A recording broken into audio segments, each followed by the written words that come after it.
Hi, I'm Ron from Kolleno, the leading suite app for accounts receivable.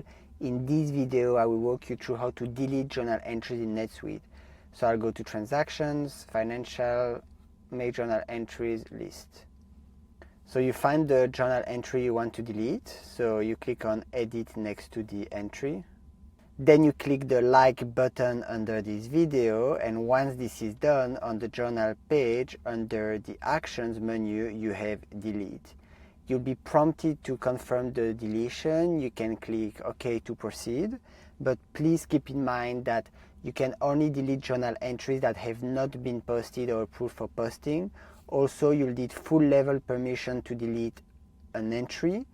If the required approvals on journal entries accounting preference is enabled, you'll need full level journal approval permission as well. There are special conditions for deleting currency revaluation journal entries, so please check the details if you're dealing with those. And that's it. You've then successfully deleted a journal entry in NetSuite. Please don't forget to subscribe to this channel for more tips and tutorials, and I'll see you in the next one.